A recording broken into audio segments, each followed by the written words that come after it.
雷门精神指果然厉害。精神指，一指三唱。刚才这一唱叫不离，第二唱叫不归。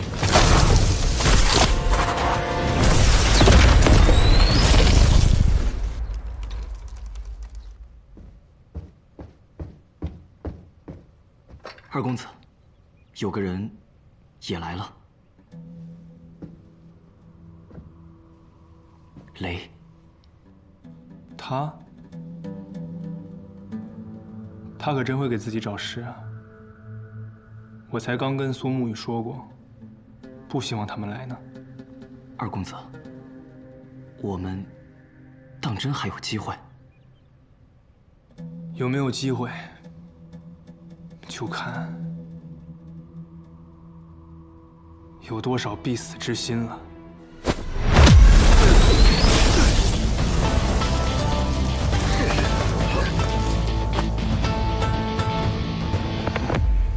我还有第三场，唱精神。哎，我有个问题。什么？你们江湖人都是这样一边打架一边给自己解说的吗？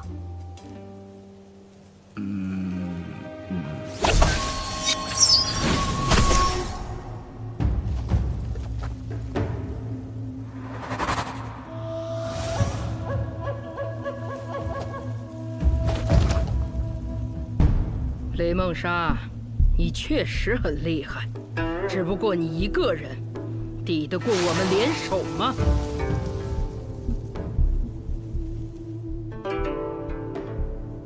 谁说是他一个？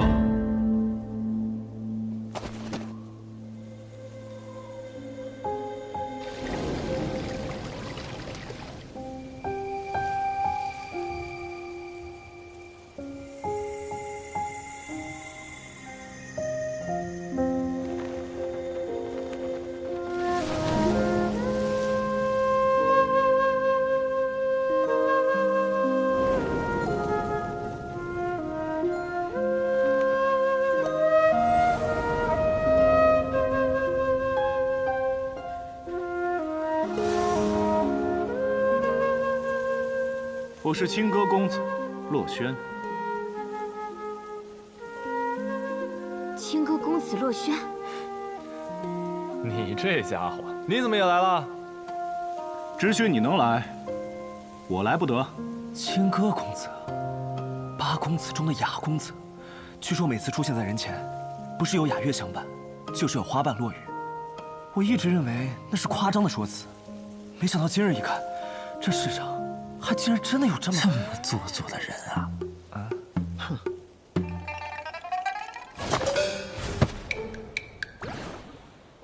愣着干嘛？走！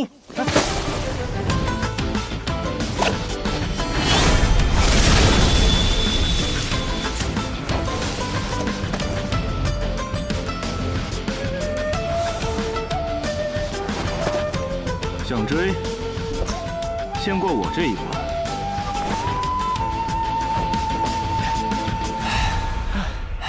不是，你什么意思呀？你要带我们去哪儿啊？西若寺，就在前边。叫什么？白东君，司空长风。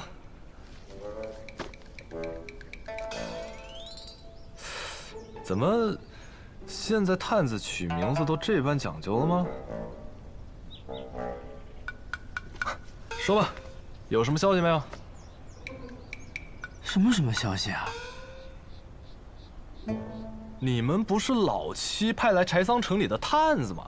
当然是你们这段期间得到的消息啊。柳月和小黑另有任务，你先潜入柴桑城，等到了那里，自有我安排之人与你相见。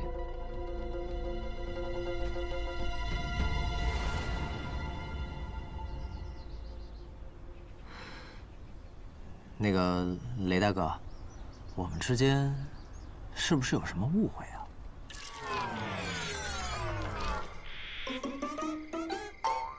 所以说，你还真就是脑子犯浑，想要闯出点名堂来。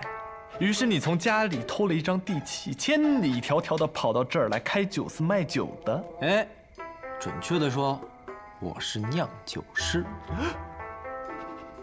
而你，该不会就刚好真是无父无母，江湖浪人一个，恰好来到了柴桑城，而他能给你免费的酒喝，你就打打杂、吹吹水，白吃白喝的住下来了。你这样说，倒也没错，不过措辞能不能稍微委婉一点啊？苍天呐，我是不是脑子抽了？我还以为你们二位是老七派过来的知音，结果你们不过是个过路的。所以我为什么要浪费我的时间，浪费我好不容易伪装来的身份，跑去救你们？我要疯！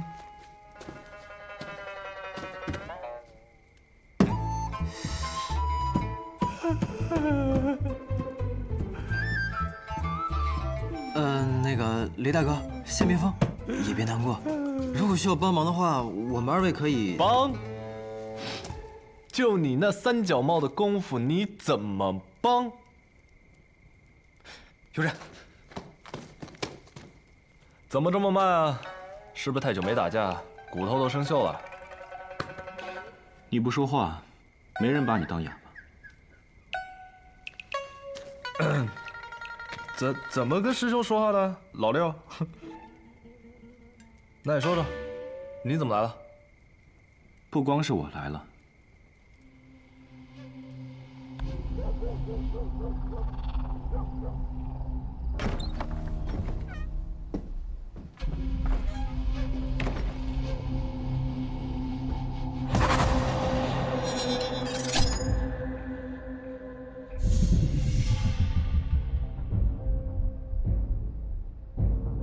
昌河。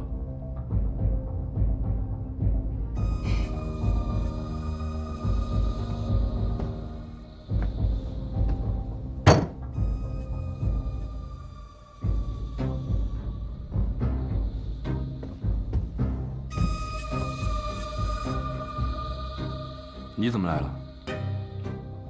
路过了，所以来看。昌河，你这个人最大的毛病就是没意思。我见你干嘛还要我过来看戏的？看戏？没错，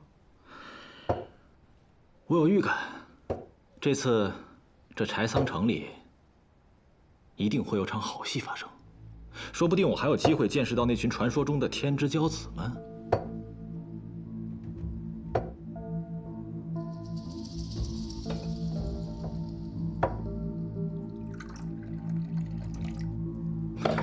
谢强，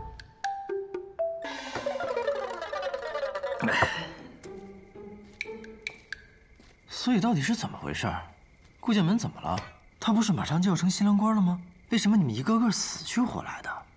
整个西南道一共有2大世家：柴桑城金钱坊的顾家和开阳城沐浴行的燕家。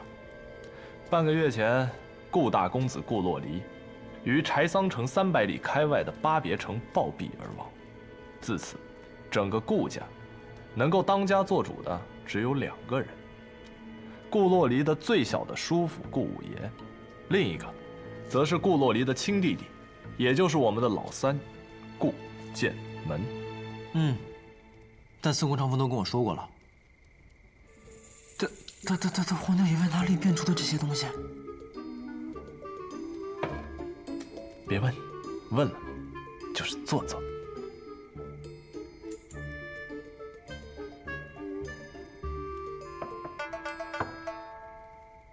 顾洛离生死不到3日，顾五爷便仗着他叔父的身份，给他定了一门亲事。而这个亲家就是燕家千金燕琉璃，就是今日在马车里的那位。他的兄长便是燕家的当家人，也就是与你在酒馆里喝酒的那位燕别天。原来这门亲事是这么来的，也就是说，顾家大公子不是突然暴毙，而是燕家和顾五爷联手策划害死了他，然后想通过这门亲事彻底的控制失去当家人的顾家。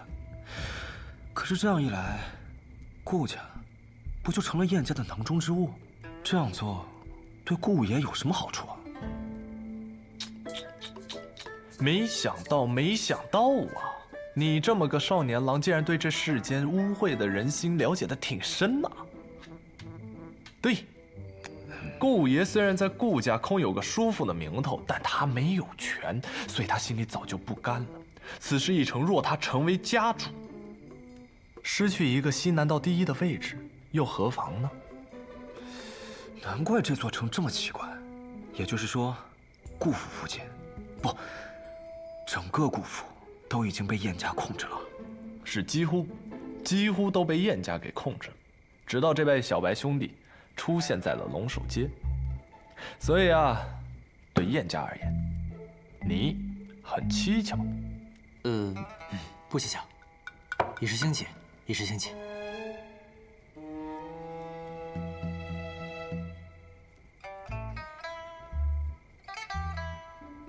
我还有个事儿。你说。那边有个女鬼。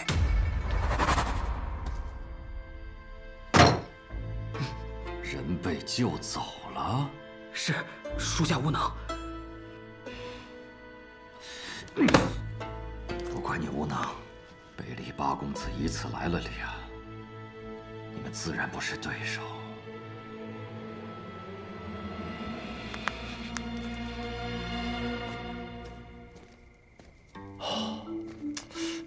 你是从我这儿学了什么多嘴的臭毛病？明知道他是谁，你还调侃他啊？谁呀？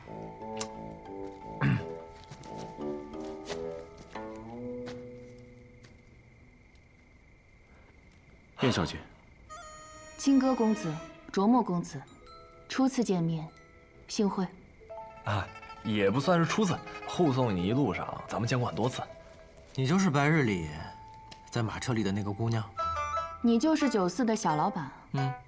还没死呢。我大人有大量，不跟你计较啊。老七与我说，他要邀请一位关键人物，我也是没想到。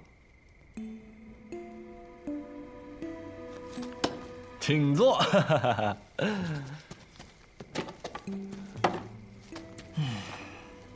不知燕姑娘是何意啊？为何白天还放任手下大杀一场，晚上却亲自跑过来和我们密会？好问题。因为我爱他。你爱谁？我的天哪，多新鲜呐！你竟然真的爱顾剑门，所以你们燕家把顾洛离给杀了，就是为了让你顺理成章的嫁给顾剑门。是你疯了，还是整个燕家都疯了？我看是你疯了。你能不能闭嘴？你爱的，应该是前几日暴毙的顾家大公子顾洛离吧？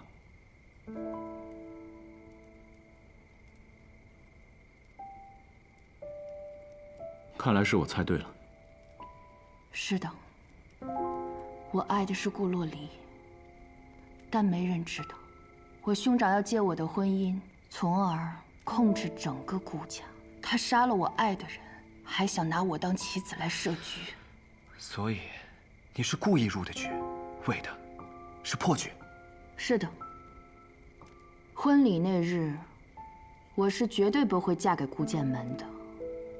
我要嫁的，只会是顾洛离。恕我直言啊，他已经死了。死了又如何呢？我还是爱他呀。燕小姐，你需要我们怎么帮助你呢？抢亲。抢亲？不久之后，你们的兄弟会去劫一样很重要的东西，你们就带着那个东西来抢亲，然后做好杀人的准备。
哎，谢就不用了，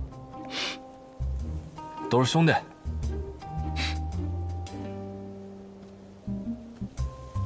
多谢百里小公子，还有这位拿枪的小兄弟。客气客气。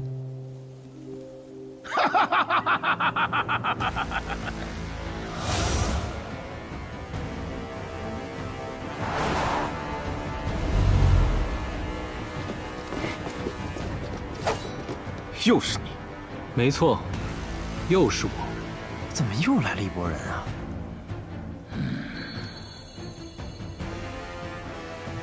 果然是天生五脉，拿下他！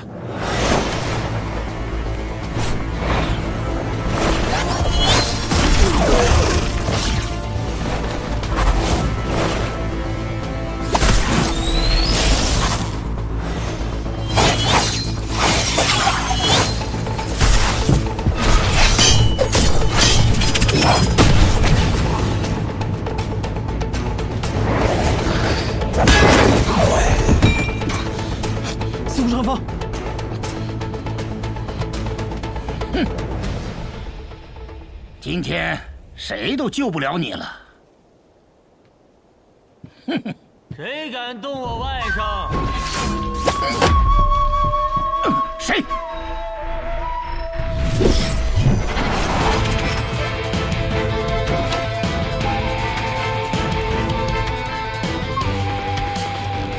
原来是温家。文湖祭武，答对了也不一定有奖励哦，反而可能会死。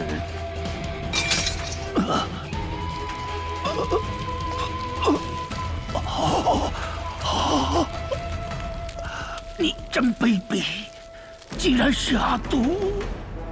这话说的真好笑。哦，让温家的人不准用毒，就好比让剑客不准用剑，都是耍流氓。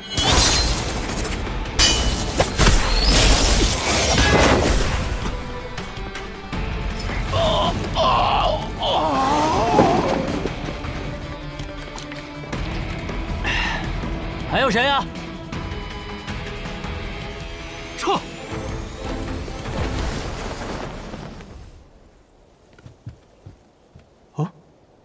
这就走了？哎，舅舅，小白脸，伤着没有？我没事，舅舅。你怎么来了？你说呢？你家人知道你只听我的，特意让我过来带你回去。幸亏我跑来一趟，不然你就让别人带走了。哎，你这都是招惹了一些什么奇奇怪怪的人呢？我哪知道啊？难道是因为我调的酒太好喝了？嗯，玩够了没有啊？就像是喝酒，才刚品出第一口的味道，你说呢？哎，贫嘴小白梨，让舅舅看看，来来来，哎呦呦呦呦呦！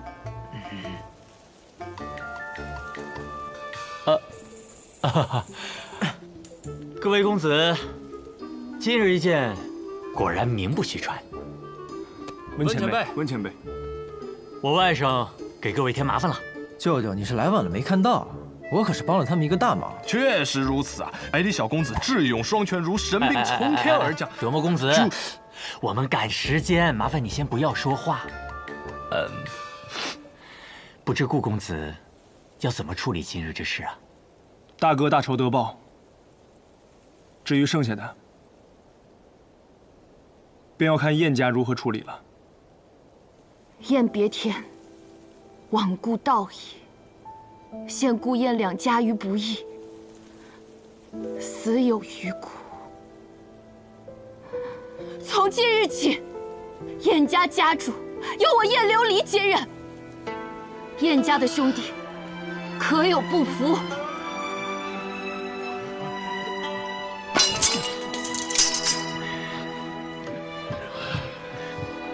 既然如此，那婚礼就到此为止吧。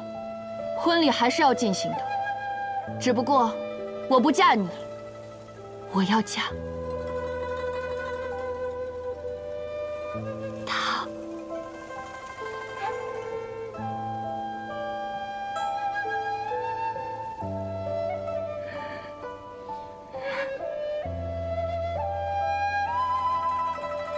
有意思。那既然没我们什么事情，便容我们先走一步。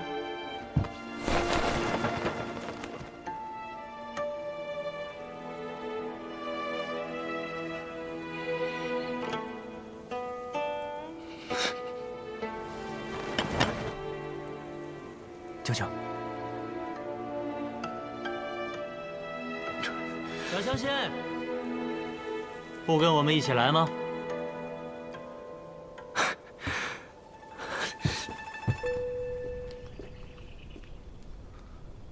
小姐，任务失败了。有负小姐。陈长老呢？我们遇上温家温壶酒，陈长老他……知道了。星儿，走吧。我还真以为这是座死城呢。怎么可能？顾家附近只是被燕家控制了而已。顾家事了的消息一出，大家自然就放心的出来溜达喽。舅舅，这次小白也跟我一起过来了，他刚刚出了很大的力，都受伤了，我让他先回酒肆休息了。放心吧，晚年自然会有人把他带回温家，休养休养就好了。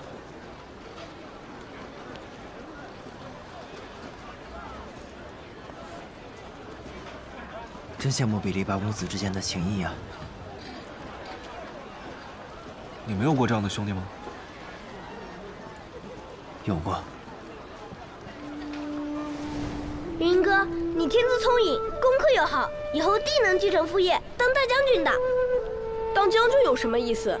我长大了要去闯一闯在书中的江湖，做一个行侠仗义、无拘无束的剑客。那你也带上我。那好，我们立个约定。什么约定？等我20岁，你18岁的时候，我们就离开天启，一人向北，一人往南，独自去闯荡江湖。等9剑成山的时候，便是再见之时。可以吗？好。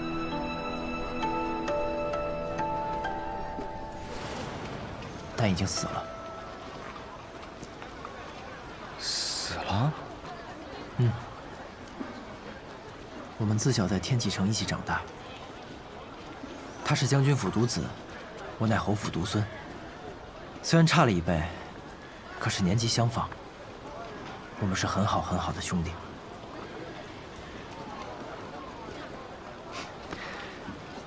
不过现在又多了一个。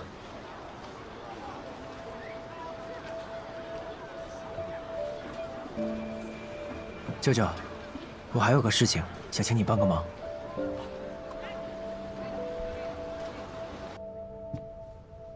你可是想问我，当初为何没有带走那百里东军？小姐明慧。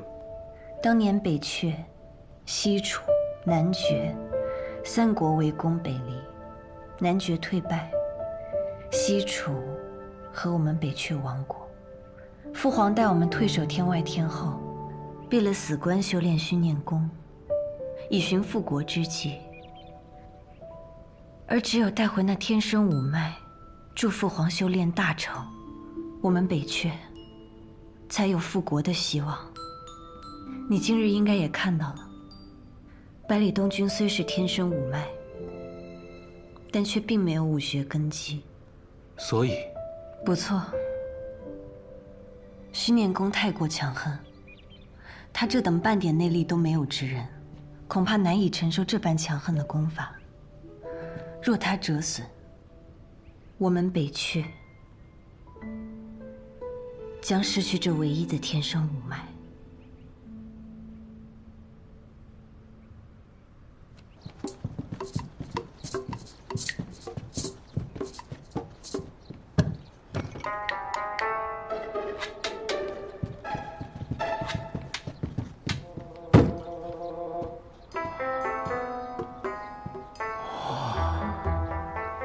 舅舅，你馋酒了？可是这么多坛酒，咱们怎么着也喝不完啊！你呀，一天到晚就知道喝酒。这酒不是用来喝的，那是用来救他的。你呢，救了我小外甥的命，所以这一次，我一定会救你的命。真的吗？这么多年，我找过很多人，也去过很多地方寻求救命之法，但是，那一世的办法呢，我是没有，但是一时的办法我还是有的。不过有个问题，我很好奇啊。你为什么现在还没有倒下？快了。宋长风，宋长风，这么快，说倒就倒。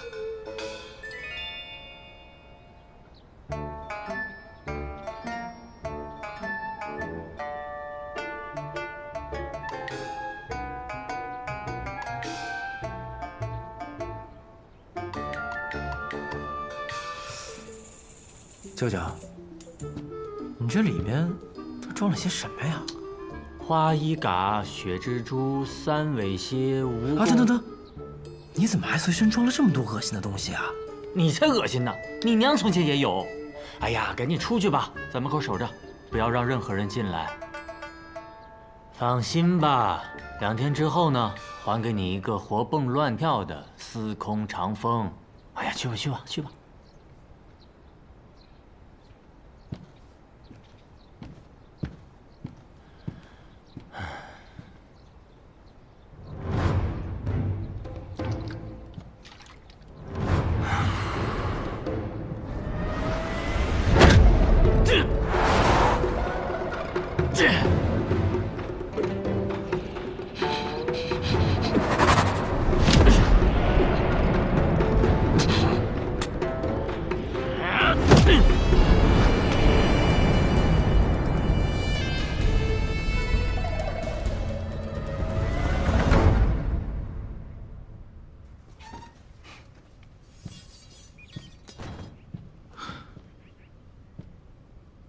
小兄弟，怎么一个人在屋子外面喝酒啊？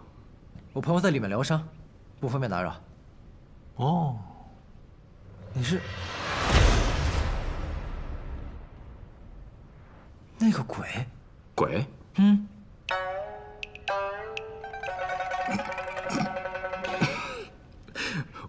我是头一次听见有人这么叫他。他在我们那儿是头号美男。但是我觉得他不如我。不好意思啊，不过上次多谢你放了我们。无妨。那行吧，小兄弟，咱们日后有缘再见。有缘再见。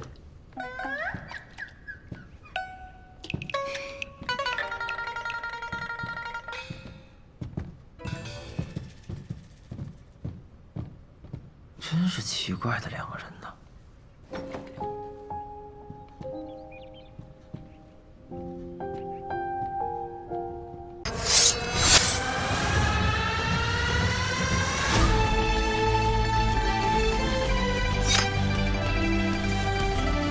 只是这份好呢，怕是在村中做不了。也是到了该离开的时候了。你必须给我回乾东城，不然你娘会给我下毒。我娘的毒还能毒得过你？我才不信呢！耐不住她会撒娇。我又不是不回去，我这不是想让你沿着路带我逛我这江湖吗？不逛，没空。你那么闲，怎么可能没空？我哪里闲了？我可是毒菩萨，我忙得很。哎，再说了，4年一度的剑林就要开了，我可不想错过。剑林？什么是剑林啊？看你这么着急，可是个盛会？整个江湖的剑客，磨剑4年，就在等待剑林开启。你说是不是个盛会？哈哈。舅舅，你最疼我了，对我最好了，我给你酿酒喝。去，少来这套。我问你啊，你娘有没有教你什么武功？没有，但我娘找了个师傅，教我习拳。哎呀，好了，回来。什么师傅啊？叫什么什么王八？对，这名挺有趣的。哦，一拳定山王霸天啊！对对对，就是他。那是个了不起的人物啊。是啊，我娘也觉得他定能把我教出来。我觉得他老人家辛苦呀，于是呢，我就请他喝了顿酒。他说他这辈子都没喝过这么好喝的酒。那我就说只要不稀罕，天天都有这样的酒喝。所以啊，才3日，我娘就把他赶走了。哎呦喂，那还有没有别的？后面我娘就觉得找男的教我不靠谱，换了个女师傅。啊，这女师傅那叫一个美呀，名字我还记得呢，苏沐青。苏姑娘，是很漂亮的。人不仅漂亮，教我也是认真的很，足足教了我3日。不过也好，就教了3日。为何？因为我爹自从苏姑娘来了以后，每天都往我的后院里跑，也足足跑了3日。哎呦，结果可想而知。会的都是些半吊子的功夫，所以你到底最拿手的是什么功夫嘛？你看。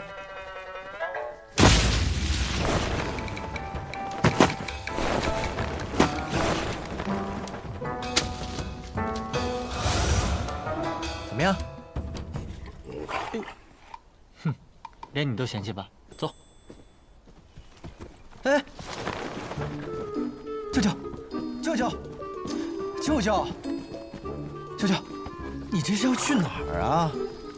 回黔东城啊，那条路近。你别闹了。我那招不厉害吗？哎呦，这不就是你父亲的轻功3飞猫吗？什么叫3飞猫啊？我这叫3飞燕。你可别小看我这招啊，逃跑最厉害了。哼，哎呀，别啊，舅舅。之前是我年少不更事，但现在我洗心革面了。我发誓，这次是真的。我承认，之前我的确不喜欢习武。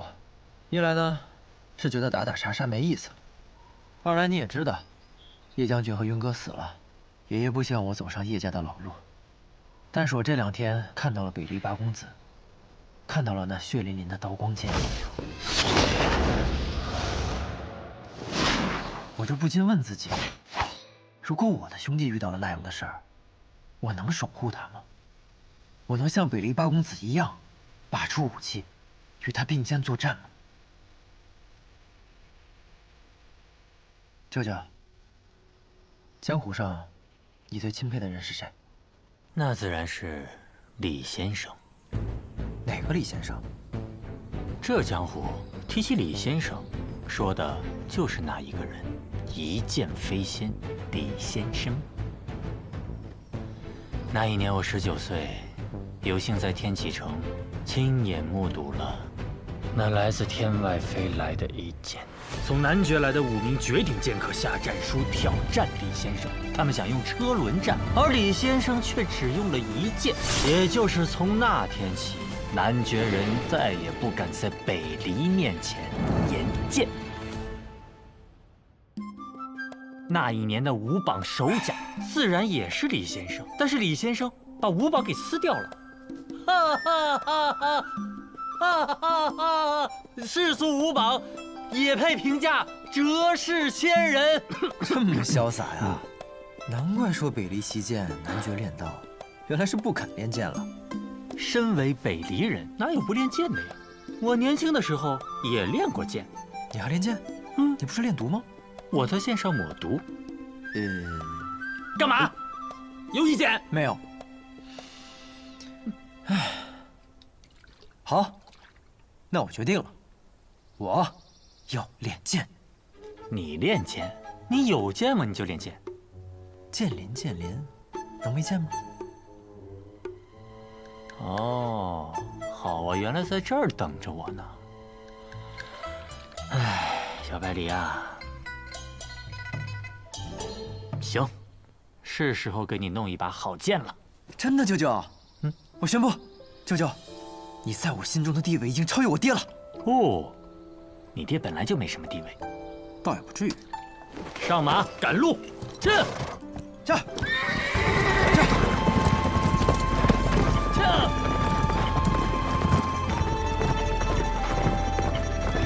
小百里，跟上！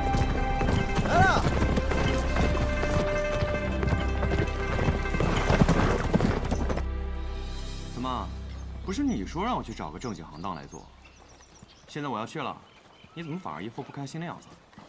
哼，我才没有不开心呢，是你看错了。也是，你是个有本事的人，可以去城里谋个武官做，就能顿顿吃白面。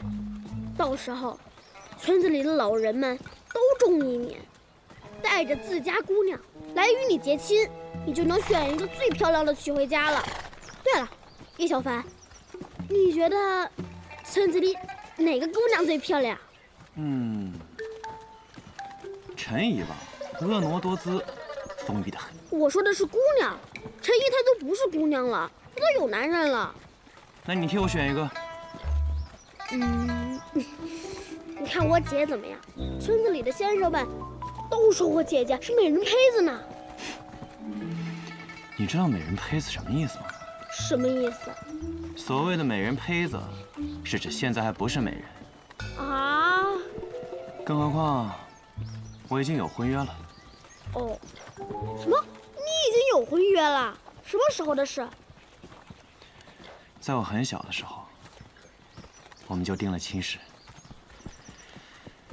只是如今，已到了成婚的岁数，我还流荡在外，也不知他是否心有所属了。那你怎么不去找他？会找的，在我做到我一定要做的事情之后。很快了。行了，就送到这儿吧。叶小凡，虽然你是去附近的大城，可是你毕竟不住在这儿了，还是应该和大家吃个饭，告个别吧。我不去附近的大城啊。不去附近的大城，那你去哪儿？我要先去一个我向往已久的地方取一个东西，之后我再去一个我一定要去的地方。一定要去的地方，那是哪里啊？千里之外，名叫天启。天启，那不是我们北离的大都城吗？很远很远的，我才只在书上看见过。叶小凡，你去那里干嘛呀？去天启，自然是要做大事喽。或许还能见到一个许久未见的朋友，和他。叶小凡，你发什么呆啊？这样吧，以后别叫我叶小凡，就叫我叶鼎之。叶鼎之？为什么你要叫叶鼎之？因为我要剑荡江湖，问鼎天启。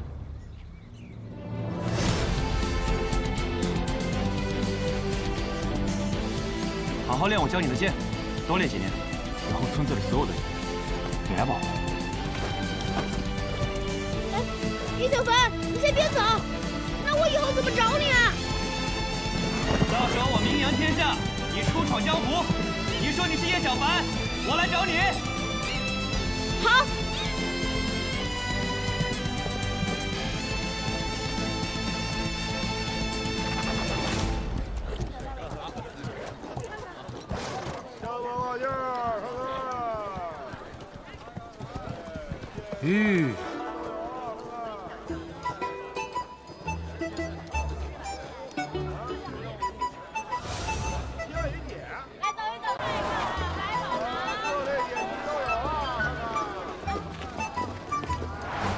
真不愧是神剑阵啊，人皆有剑。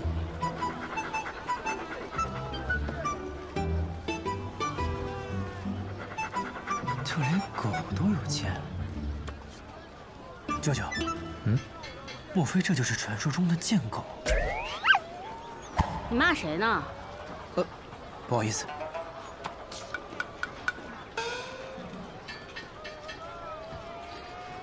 剑狗？舅舅，我还没听你说过，到底什么是剑林呢？剑林，顾名思义，就是巨剑成林。原来呢是有一些剑客为使剑心坚定，将剑插入剑仙陨落之地。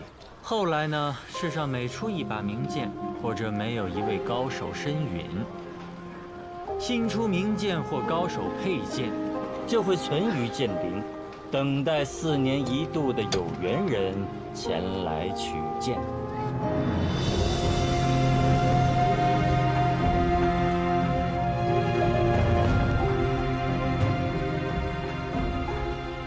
这个人怎么这么眼熟？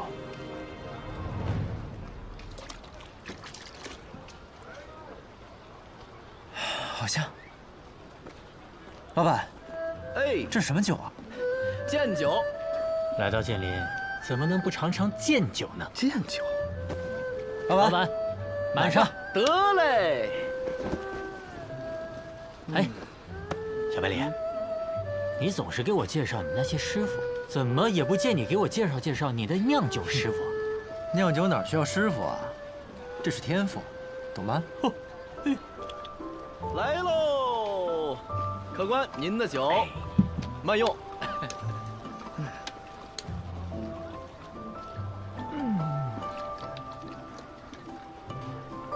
好烈，入口如利剑割舌，凛冽锋锐，果如其名，好酒。哎，少喝点，会醉。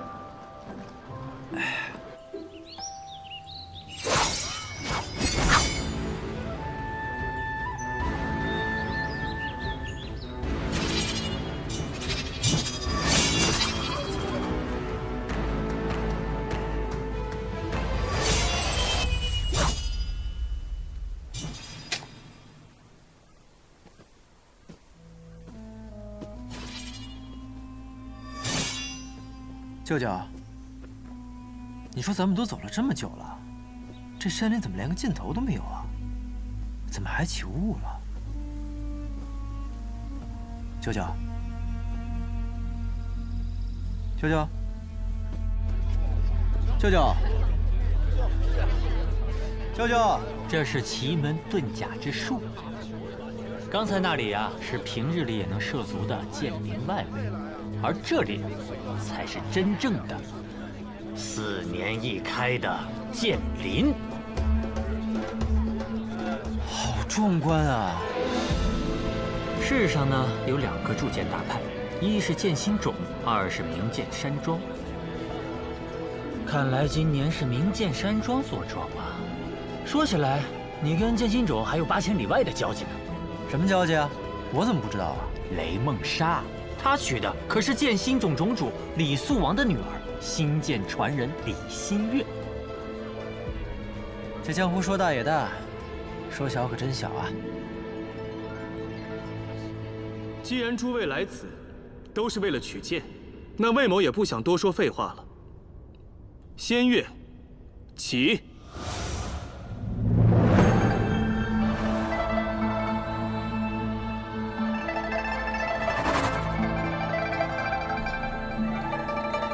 第1品，高山之剑。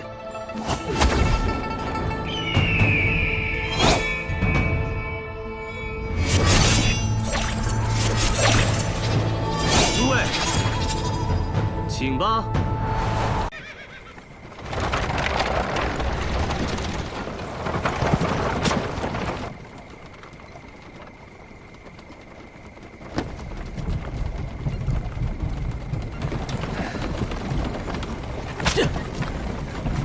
臭小子，趁着去玄登城还有一段距离，赶紧把剑法的事给我交代了。可我总觉得，我们这么一走，好像错过了些什么。别扯开话题，我们能错过什么？错过了一场重逢。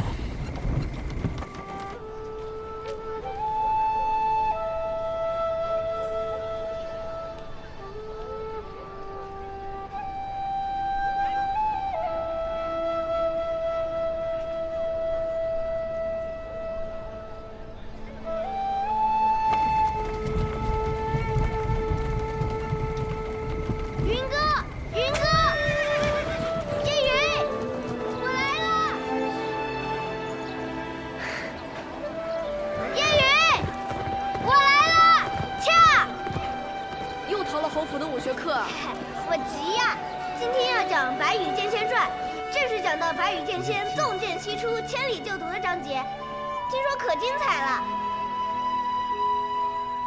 在这里，云哥在这里。天下风云出我辈，踏歌今宵尽在言。话说这白羽剑仙头上戴一顶虎头狮子盔，身穿大叶如意连环甲，内衬大红袍，足蹬虎头战靴，胯下一匹白龙马，手使一对护手双剑，那真是威风凛凛呐！从清晨杀到日没，只杀得金银铜铁8大锤，是大败而归。咻咻咻咻咻咻咻咻！哇，白羽剑仙的故事真是太精彩了！下次我经过城贬时，定要仔仔细细的看看上头，到底还有没有白羽剑仙留下的那一剑。试问天下，谁能挡我一人一剑？你们两个刚才听到这句话的时候，眼睛都亮了呢。哼，小姐，该回去了。东君、云哥，我就先走了。夜安，呀，回去了就乖乖睡觉，别再点住偷看画本了，伤眼睛。我才没有呢，云哥瞎说。哼。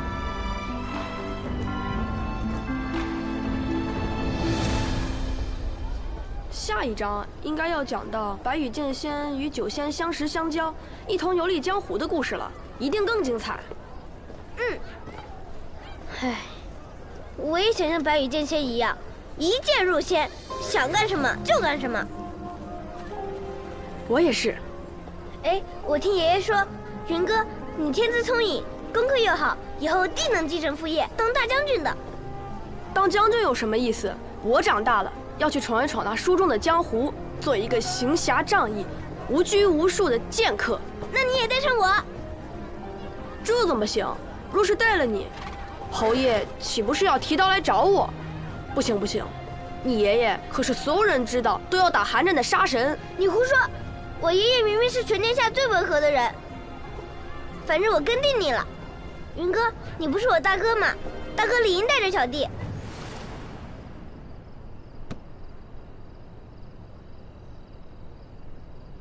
那好，我们立个约定。什么约定？等我20岁，你18岁的时候，我们就离开天启，一人向北，一人往南，独自去闯荡江湖。等9剑成仙的时候，便是再见之时。可以吗？好。你要当剑仙，我便不与你抢了。白羽剑仙的好朋友是酒仙，那我就去做那酒仙。那好，我们一酒一剑，快意江湖。一酒一剑，快意江湖。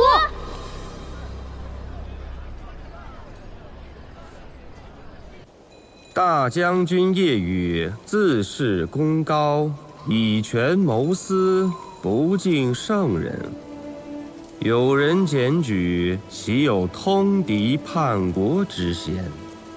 然念其昔年护国有功，超满门，族人流放，夜雨带走灭圣，亲子。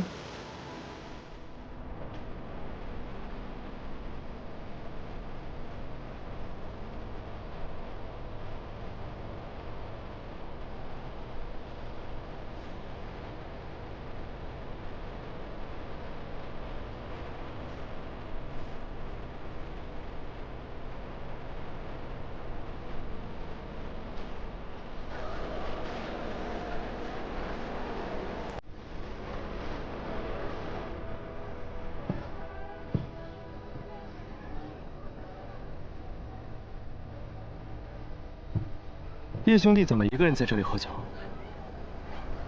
夜风习习，明月皎皎。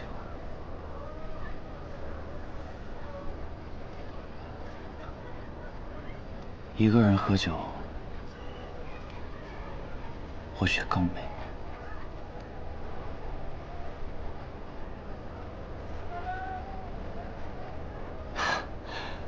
那可真是不好意思了。现在多了我一个。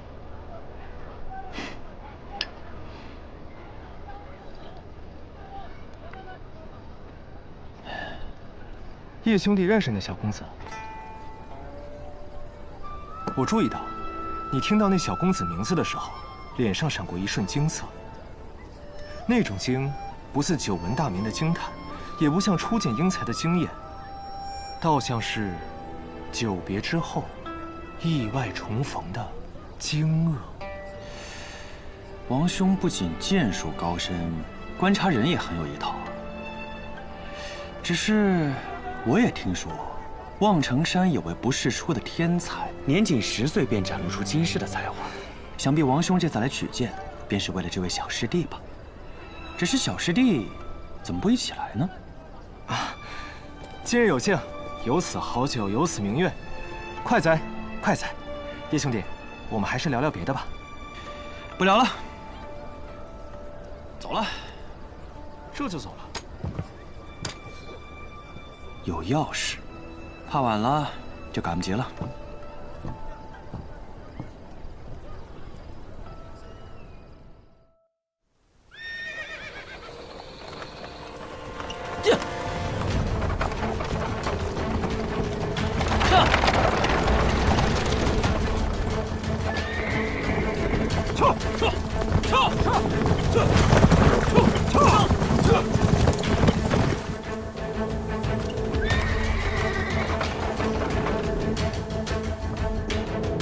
小白梨，醒醒！喂，醒醒！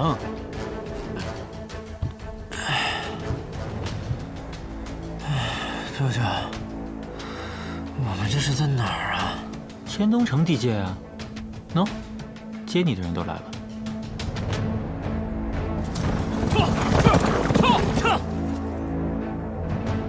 我再问你最后一遍，西楚剑歌是从哪里学来的？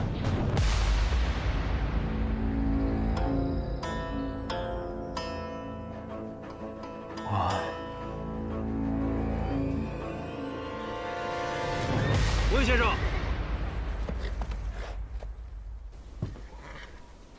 哎呀，嗨。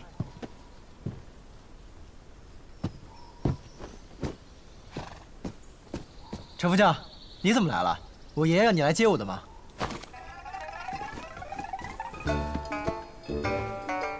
把百里东军给我绑起来！放开我！好你个陈生，几个月不见，胆子竟然这么大了！看我如何禀告我爷爷，你这么对我！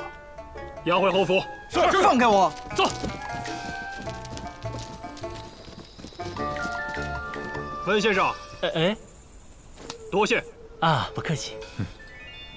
不知温先生接下来是入城休息几日，还是直接回温家了？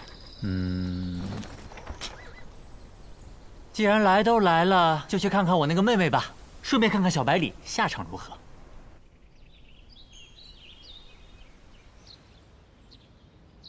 爷爷呀，你在哪儿啊？爷爷，快来救我呀！爷爷。爷爷呀，爷爷，快来救我呀！你的好孙子被人欺负了呀！赏尽一世勇猛，老来孙子却遭人这般作践啊！哎，你知道我爷去哪儿了吗？怎么装哑巴呀？哎，我问你们，是不是我爹让你们干的？说话呀！哎，让。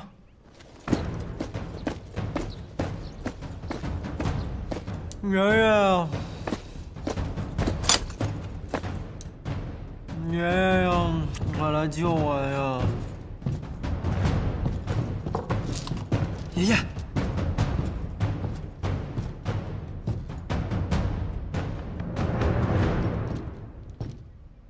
可别，担不起。是子爷。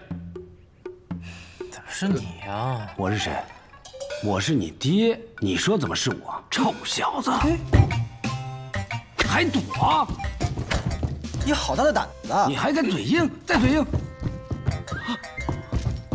你这么跟你爹说话的吗？那你这么做，你爹知道吗？别拿我爹压我。那你别拿我爹压我。反了你呀！我跟你，我告诉你，你爷爷月前去天启参加大朝会了，没有个10天半个月的回不来。这镇西侯府我当家。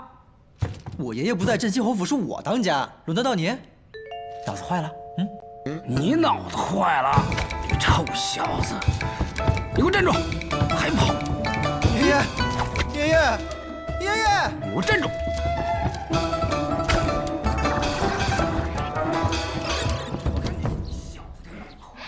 有了小公子在，这侯府才算是有了生气呀。都是你们这群心大的给惯的。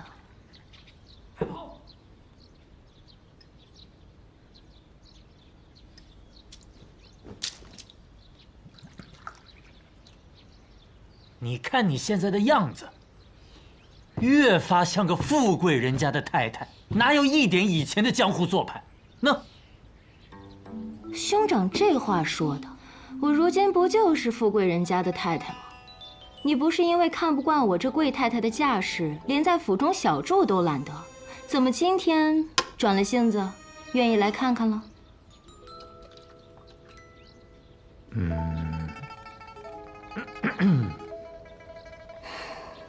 都下去吧。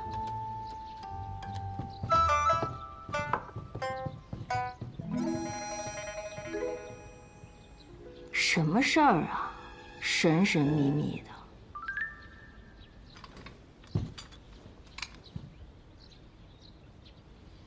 剑，真是一柄好剑。我从小到大看过的名剑不少，却没有一柄能够比得上它。哥哥，这是10大名剑中的哪一柄？都不是，这是名剑山庄的少主魏长风新铸造出来的仙宫品剑，不染尘。这是名剑山庄的仙宫品，多少年没见过这等品阶的剑了。所以，今年剑灵开启，你去夺剑了？你要是靠毒夺了这把剑，怕不是要成为天下剑客的仇人啊！吼，恐怕这天下剑客的仇人要另有他人喽。我是去了剑灵，但是剑不是我夺的，是你儿子亲手夺的。哥哥，你就别拿我开涮了，我儿子才会几招剑法呀，就能去剑林夺剑。我就说你们别总惯着他，这就是你给他抢的吧？怕老爷子不让，推说是他夺的。是真的。好，那你告诉我，我儿子用的是什么剑法呀？西楚剑歌，问道于天。你再说一遍。西楚剑歌，问道于天。这更像吹的了。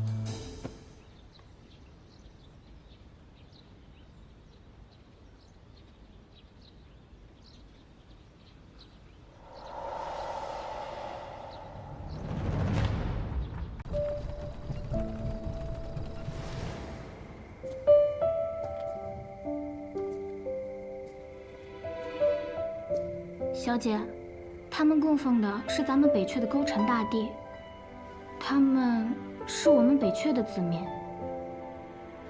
方才看到牌位上的生卒，娘子的夫君和公公，可是死于15年前。夫君和公公，因15年前北阙和北离一战，死在了沙场上。那你们有没有想过？如若一日，北阙光复呢？北阙光复又能怎么样呢？我的丈夫，我的儿子，都没有办法再回来了。而战争一旦又开始，又会有多少人失去他们的丈夫和孩子呢？复国到底是为了什么呢？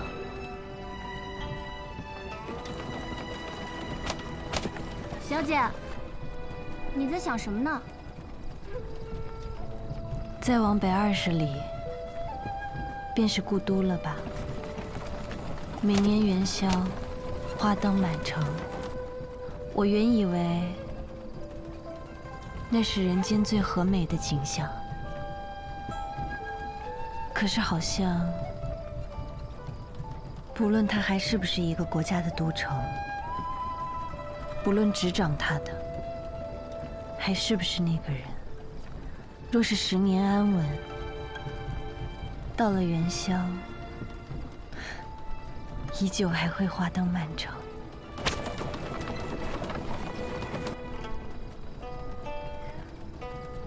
人生短短一回，北阙一名需要的，或许并不是北阙，而是像今夜一样，没有纷争的安稳吧。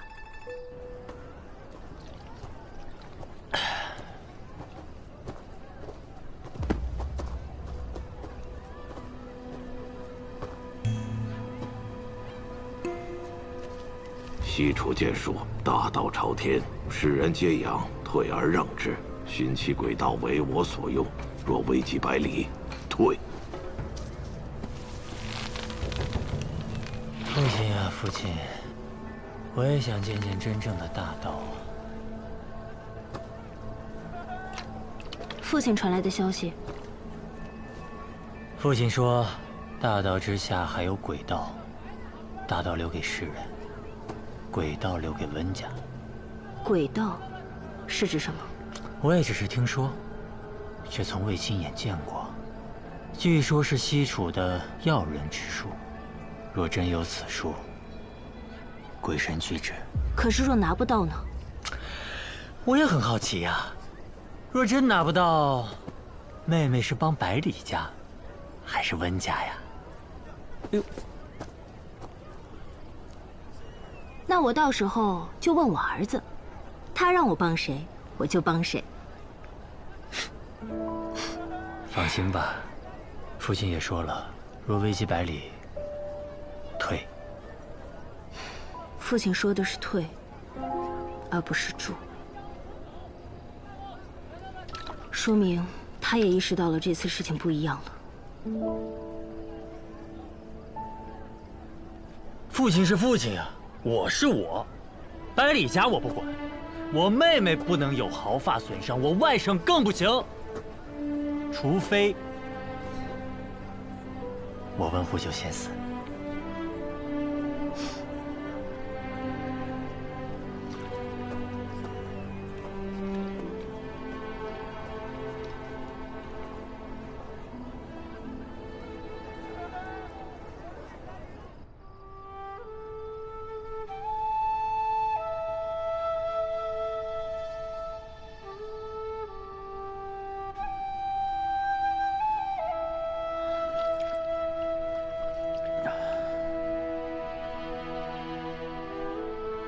也不知道司空长风怎么样了。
前辈，先别忙着谢我啊！我又没说要救你。我问你，是不是这温壶酒让你来的？他是不是说，我一看到你这一身毒，就会拼尽全力的救你，证明我自己比他强？等着毒一解，你身上的旧伤复发，我以为是他留的后手，还会竭尽全力的再救你一次。完了呀！温前辈只说这样药王会救我，没说被识破后要怎么办。你这一身五毒，天下仅此一家，别无分号。除了他，谁还能这么无聊？哎，你乱动什么？前辈既然不愿救我，那我自然不会久留。我又没说不救你，不过我有个条件。什么条件？按理说，你这病早该死了，是什么让你活下来的？难道有名医相救？我哪经得起什么名医？不过是看了一本医书，寻着法子，采了些草药，胡来之罢了。果然，还真有学医的天赋。那正好，我谷中正缺个制药的小童子，为我端茶倒水。等我100年之后，继承我的衣钵，做个小药王。你呢，做童子倒老了点儿，不过这里没什么人，勉强用用吧。告辞。哎，行，就半年，我救你一命，赔我半年不成吗？只需半年，就半年，就怕半年以后你舍不得走。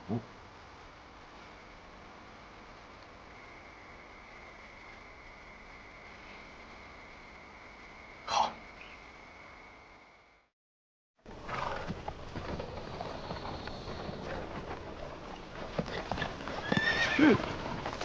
怎么了？哦，小先生，是卓墨公子。嘿，吃钱东吗，宝宝？我就知道，以你的性子，一定日夜兼程，马不停蹄的往这儿赶。然后方才呢，我又掐指一算，你必定会途经这里。怎么样？我这时间地点算得不错吧？夸夸我。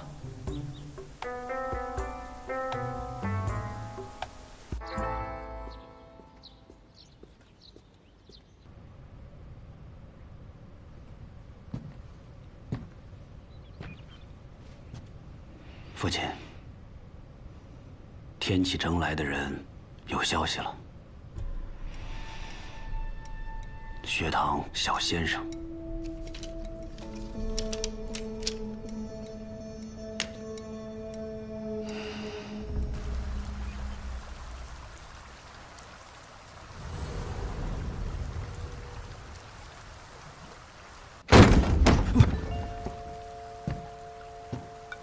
哎，我说我亲爹呀，哎，我还没出来呢，你干嘛呀？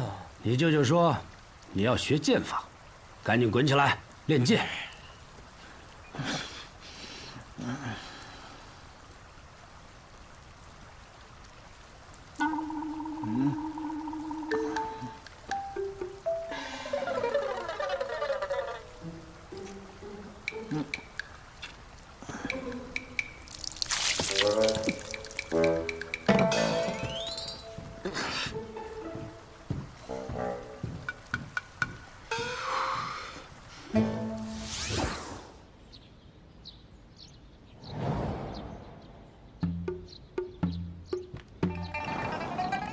臭小子，还换了个地方睡，不像个样子。拿好你自己的剑，剑客的剑不可以随便离手。你要教我剑？这不是很显然的事情吗？我不要你教我。怎么，还看不上你老子了？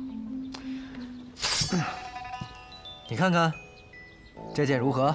仙宫品的剑，自然绝顶。自然就是了。我就仙宫品的宝剑，那自然要全天下最厉害的人来教我。我听说如今世上最厉害的人乃天启城稷下学堂的李先生，我去不了天启城，找个差不多的人来教我吧。臭小子！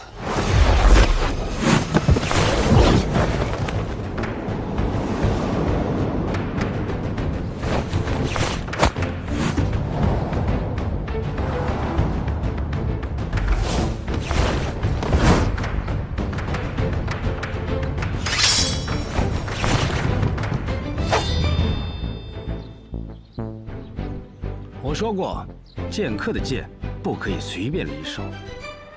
还我！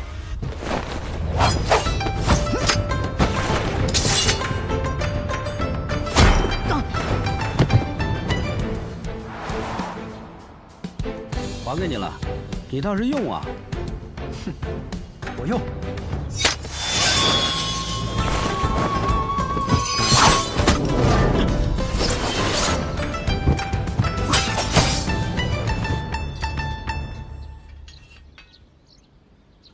你这也叫做用剑？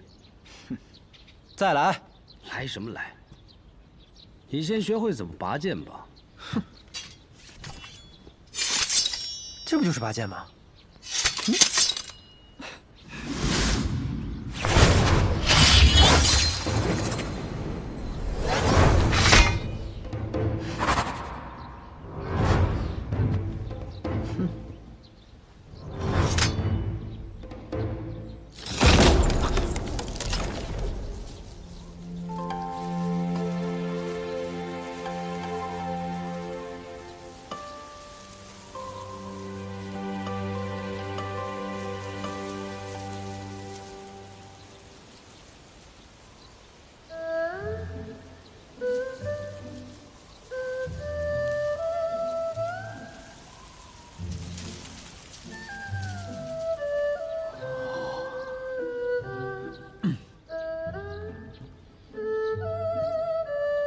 这才叫做拔剑。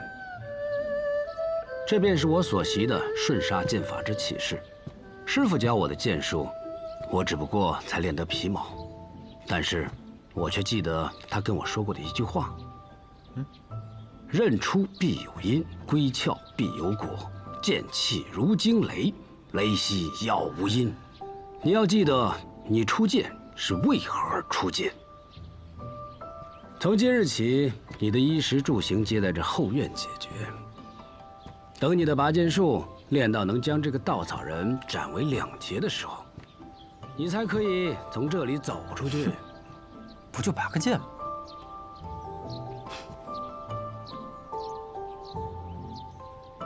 还挺帅。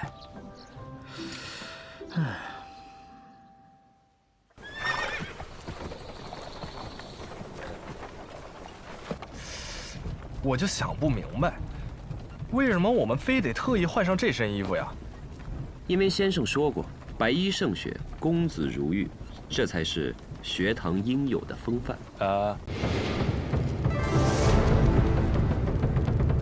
15年前，北阙西楚接连遭北黎所灭，疆土纳入北黎之治。北阙有部分移民北上，于冰原之外重建势力，意图复国；而西楚故民则彻底融入北黎。昔日的西楚大族晏家，更是经过多年经营，成为了北黎西南道最强大的两派势力之一，和出自北黎的世家顾氏分庭抗礼。直至太和15年。顾家家主顾洛黎暴毙巴别城，西南道魁首之争终于拉开序幕。晏家家主晏别天趁顾家无主，强行欲与顾家二公子顾剑门联姻。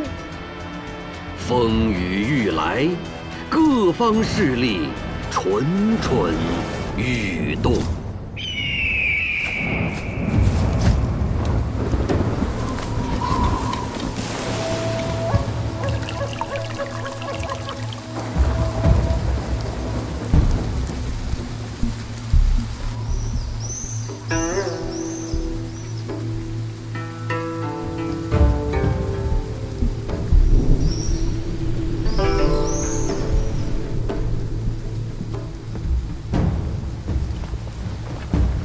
公子，方才五爷派人来说，为避免燕家不满，让我们把府内的白帆都给换成红绸，实在是欺人太甚。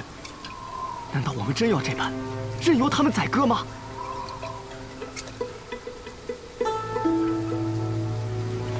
少师兄长请人为我批命，命书上说我一生壮志，空负凌云，死而不得其所。公子，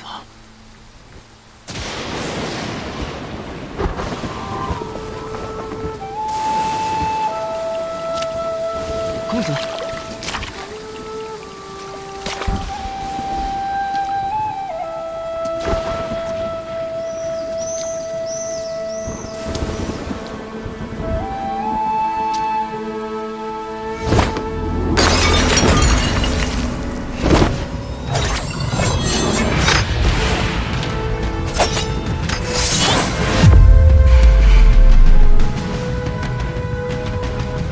这把剑吗？这是我去天启那年，兄长赠予我的。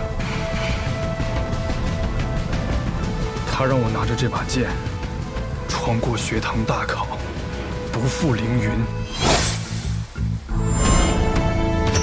从此以后，这便是我唯一的剑。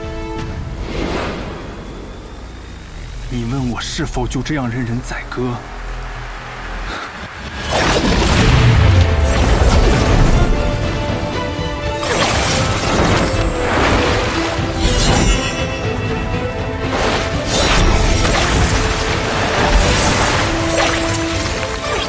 剑门16路天启，纵马扬鞭，踏遍19画洞，翻斩秋露白衣醉飞天。我此生最不怕的就是拔剑，最不信的就是命。燕家在此时联姻，意图吞并顾家，简直可笑。既然他们觉得白帆不齐，想要红绸，那就让鲜血染尽这些白帆吧。我可是狂徒啊！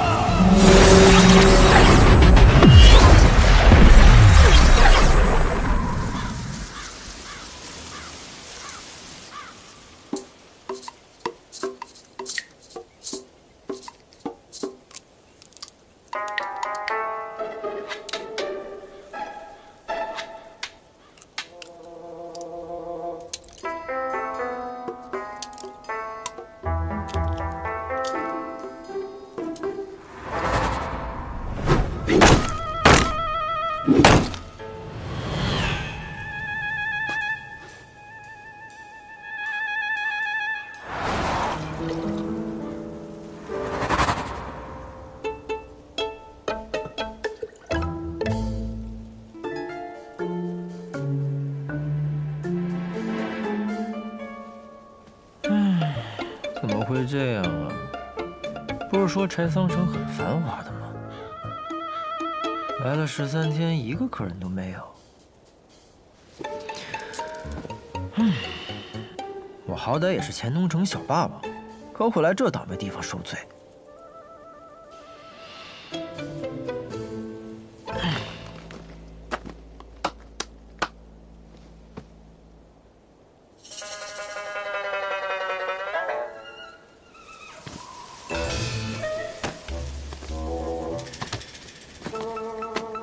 大哥，进来喝一杯。不收你钱，就当交个朋友。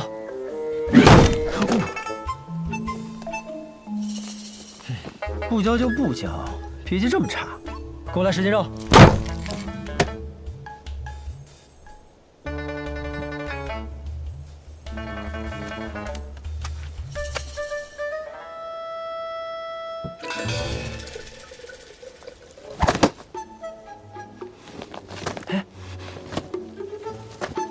起开！别挡着我看我家小西施。你有没有听过一句话？酒壮怂人胆。你看再酒也只是看，要是喝了我的酒，你就敢过去了。滚！得嘞。这要是在钱东城，我一把火烧了你的油铺。少年郎，怎么不来和我搭话呀？不，不必了，不必了。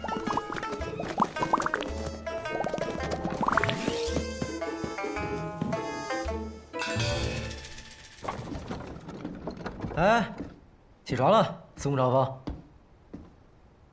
宋长风，嘿，懒骨头，哪有店小二起的比掌柜的还晚的呀？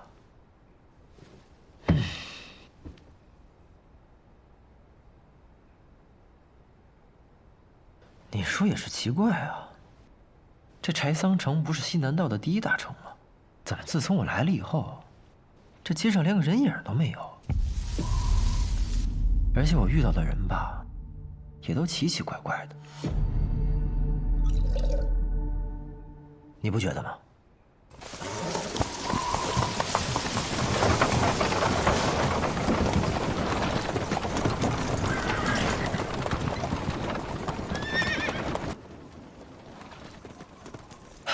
来客人了。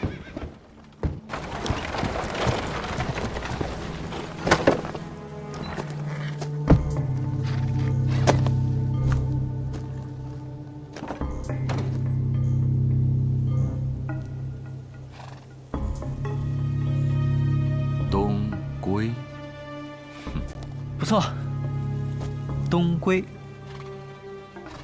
看你们像是从很远的地方过来，东归这名字好啊，很配你们。进来喝一杯。小二？什么小二啊？我可是老板。老板？小老板看着年纪不大，生意倒是做得挺大呀。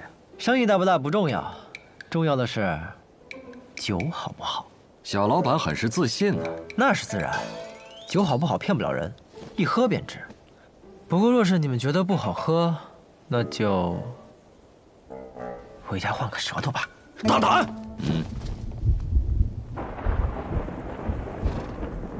看这天似乎又要下雨了，既然已经来到了这儿，不如进去喝一杯，歇歇脚。走。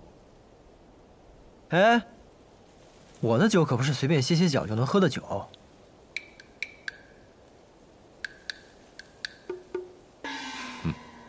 愿意细品。来，客官便请。我这儿也没什么客人，今儿你们是第一个，请吧。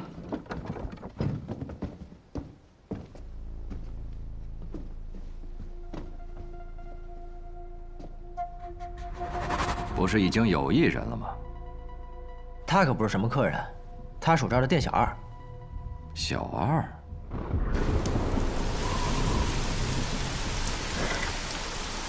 桑洛、新风、朱鱼、松劳、长安、屠苏、元正、桂花、杜康、须臾、声闻、般若，一共12盏，一盏20两。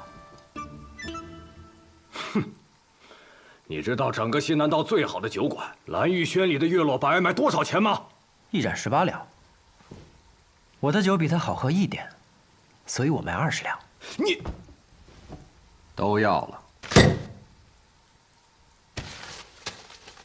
爽快，请吧。小老板，既然没事，一起过来喝一杯酒吧。那我便不推辞了。不知小老板怎么称呼？我姓白，叫白东君。东君科佩生烂山，青玉过时拂柳端。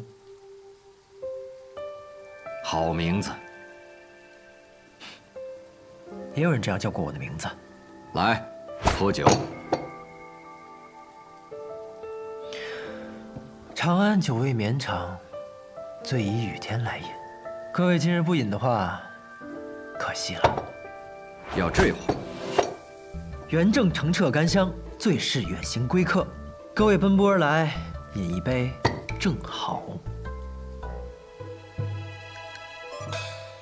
这也不好，那也可惜。敢问小老板能喝什么酒？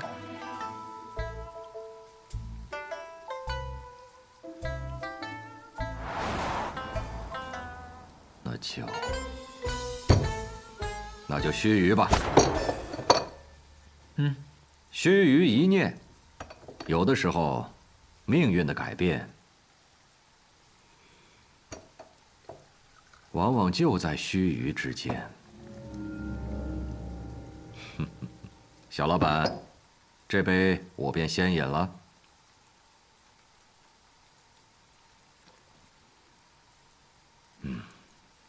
如何如何？我这酒足以名扬天下。确实是好酒，在我此生喝过的酒里，可排前5。第5？那你告诉我，第1是什么呀？天启城，碉楼小筑，秋露白。秋露白。自以为好酒只能品1味，而碉楼小筑的秋露白，却能品出3味。那我若酿出一壶酒，胜过秋露白，足以名扬天下。小老板若有机会去天启，可以一试。怕是没这个机会喽。我家人是不会让我回天启的。哦，回？真是好酒啊！我可真是个酿酒的天才啊！诸位，不饮一杯吗？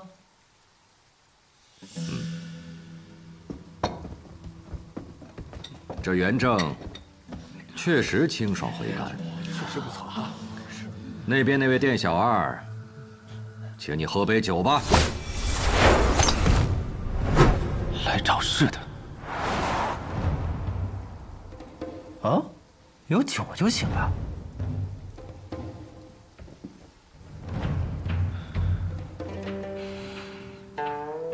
是元正，好酒。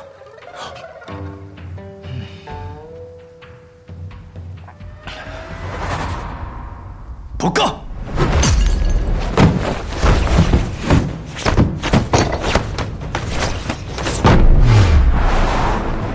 嘿，你个赔钱货，别打了我的酒！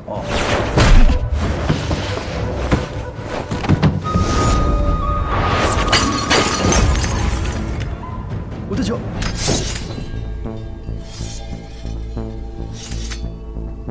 果然又是来闹事的。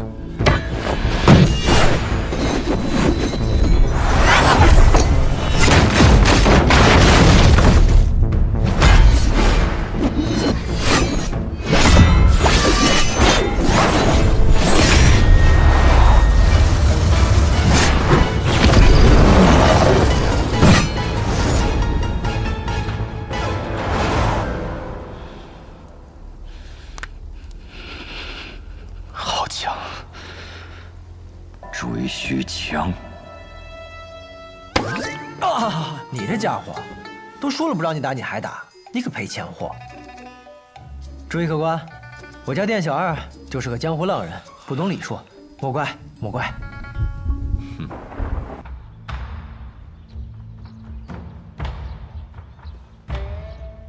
明剑山庄，无双城，天下的剑客都看到了，或许还不只是天下的剑客。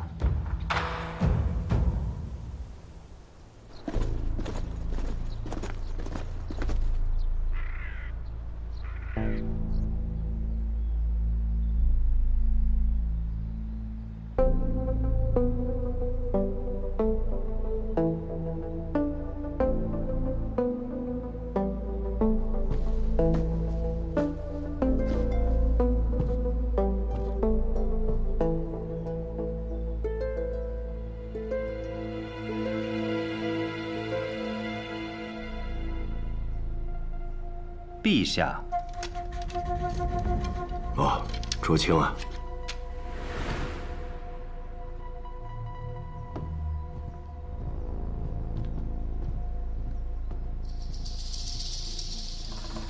陛下，何事？这是影宗今日递上来的消息。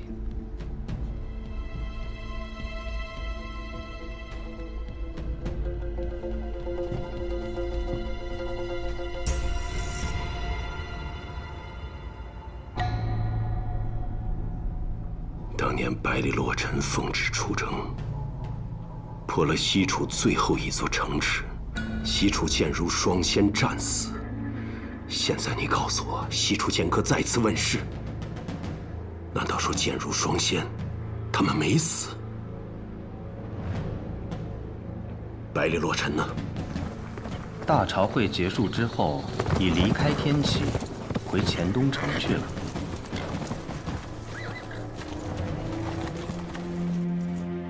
用剑的是谁？百里东君。百里洛尘他的独孙。正是。当年，镇西侯奉旨率军讨伐西楚，乃是先帝刻意安排。镇西侯和西楚剑如双仙曾是知交好友，先帝想以此来试探他的忠心。随军的副将是先帝的亲信，身怀密旨。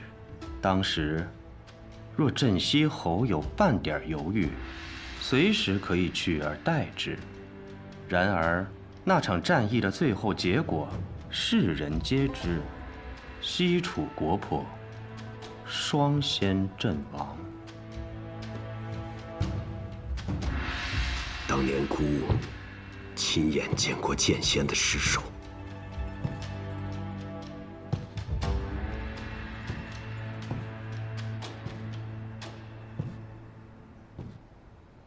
奴才斗胆。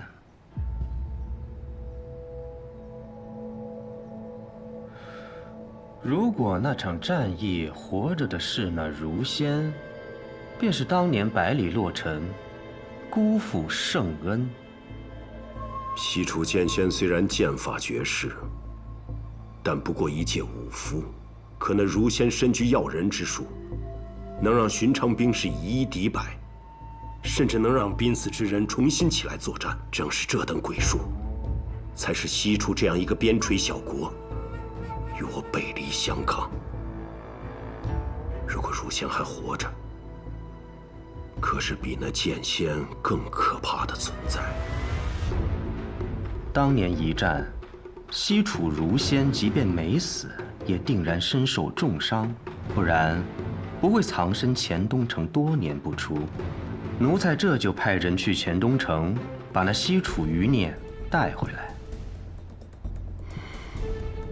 选若风觐见，这件事就让若风去办办。是，陛下。我当时一到柴桑城，我闻到浓重的血腥味，但是没有办法，顾老三落难，我姓雷，我是雷家宝的子孙，我得救他吧。我当时就近身，我再给他一拳，你知道吧？主要是呢，像我这么英俊潇洒的人看不得弱者，所以顺手把他们给救了。所以，你们此次能够解柴桑危局，靠的全是百里小公子仗义相助。若不是因为我不惜身份的暴露前去保护他，那小子早被燕别天给杀了。不过说到底吧，他的性子特别符合我的胃口，所以在我心里，我已经收他做我的小弟了。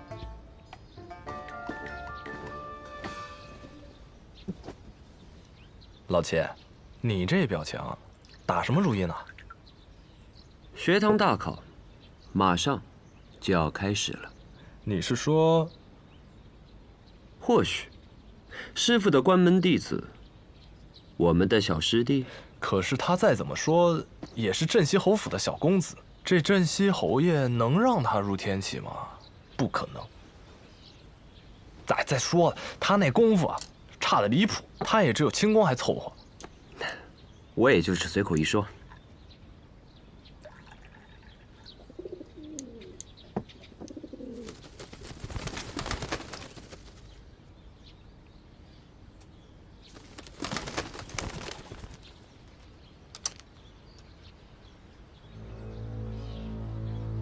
咋了？西蜀剑歌重新现世了，而使出这套剑法的人，我们刚刚聊过。你说什么？镇西侯爷会西蜀剑歌？我刚才提镇西侯了吗？小百里，你说什么？那小子会剑术？他可是连燕别天身边的侍卫都打不过的。他不仅会剑术，而且他会的是这世上最出名的剑术。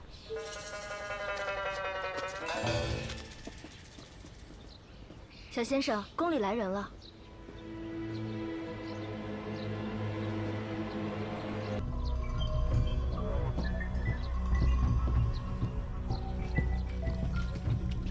好了，你也先回去休息。是。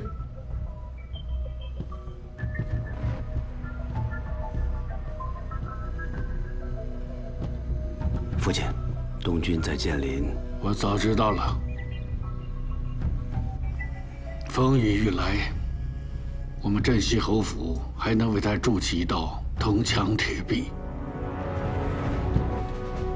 父亲，只要你一声令下，我们破风军直指天启，儿子必先策马当先，身先士卒。你这是什么意思？你以为我要造反？这不是造反，这是征伐天下。既然是这样，那你的声音得大声点啊，好让天下人知道我们镇西侯府要造反，好让某些人可以在晚上提着刀，趁你睡着的时候给皇上献忠。父亲，当年叶宇大将军一片忠心，却背无谋反，最后落得满门抄斩的下场。如今我们得先下手为强，是吗？程峰啊，一个真正经历过沙场的人，没有人会想回到那个地方。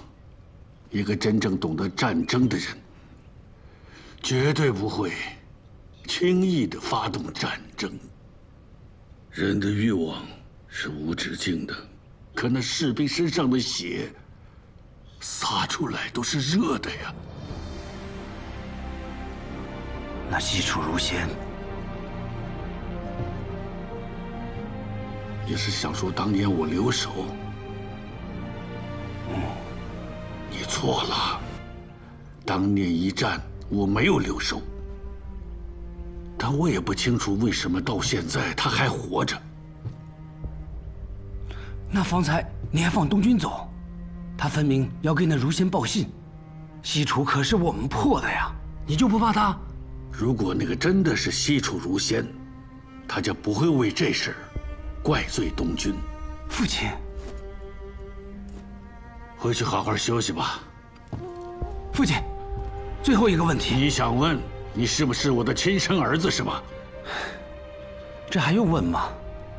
我不一定是你亲儿子，但东军一定是你亲孙子。好了，我知道你想问什么。你想说，纵使我们没有造反之心，但这城外那些天启人不怎么想。不错，若是他们来了，那当如何？那便等他们来。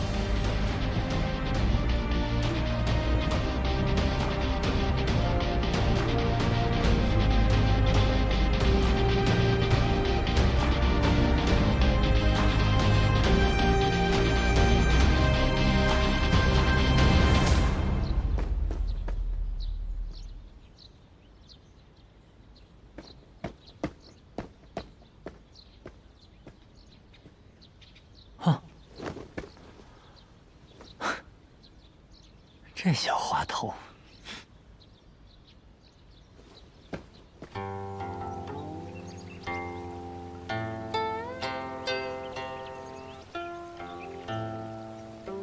师父，东军回来了，此次出行可完成心中所愿？师父，现在不是说我的时候，我好像给您添了个大麻烦。什么样的麻烦才算是大麻烦？师父，在剑林大会上，我用了您传我的那套剑法，但天下剑客竟然都很震惊似的，说是什么失传已久的绝世一剑。师父，虽然这么多年来您从未提起过您的来历，但我有一种直觉，您的身份一定不一般。那套剑法又那么的特别，它他们一定会想办法来找您的。我何时传授你剑法了？师傅，我只是记得有一次我喝醉后见到您舞过，我之前还以为那只是我的一场梦，但这一次在剑里，我喝醉之后，便自然而然地使出了那套剑法，就好像种在我的脑子里一样，不用回忆，也不用思考，仿佛不是我在用剑，而是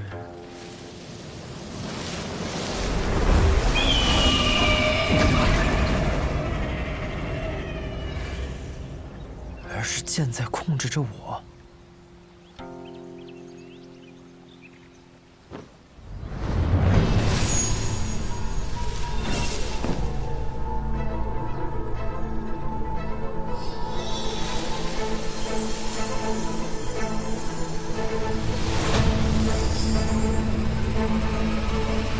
拿着。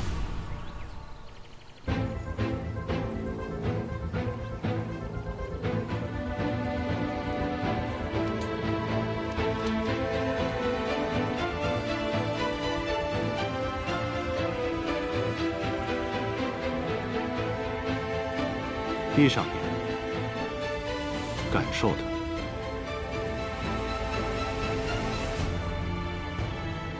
别人练就10年，而你只需看上一眼，你知道为何吗？难道是因为我也是天生剑胚？好吧，我不知道。不是因为你是天生剑胚，而是因为你是百里东君，而百里东君是……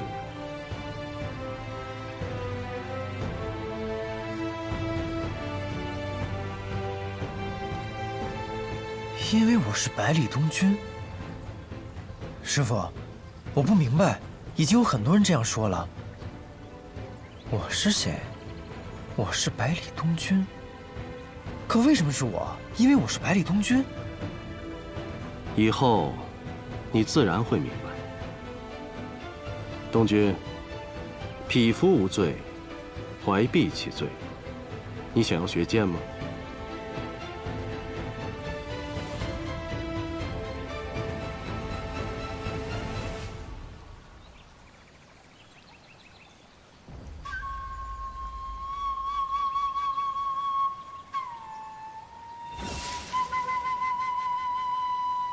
想。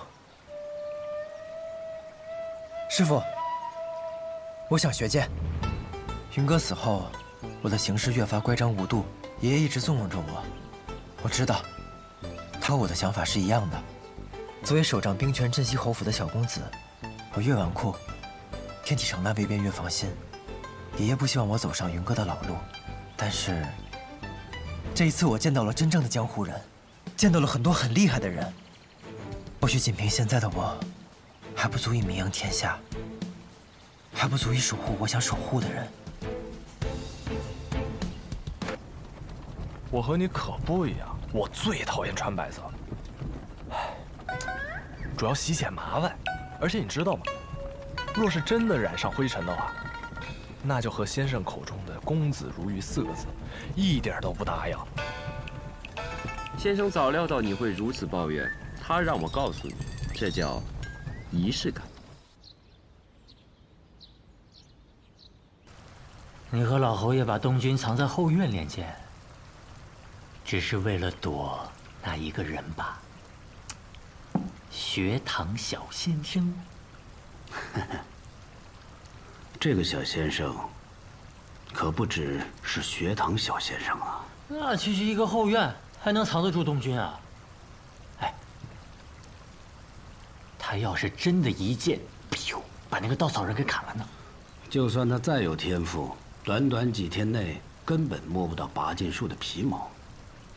没有内力作为根基，给他1个月也不够。若是他已有内力呢？九爷，这怎么可能啊？世子，何事如此着急？血统的使者到了。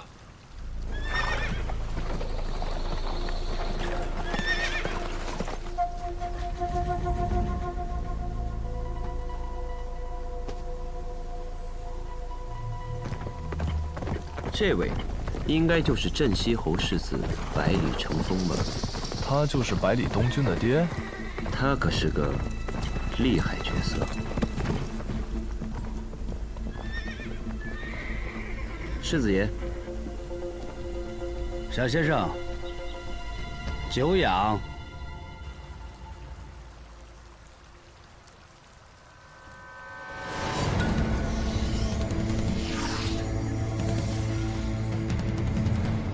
内力？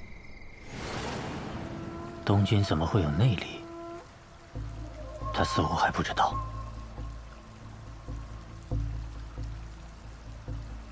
能在人不知情的情况下，以酿酒作为掩盖，为其打下内功根基，催生功力。这也许就是父亲所说的鬼道吧。小百里，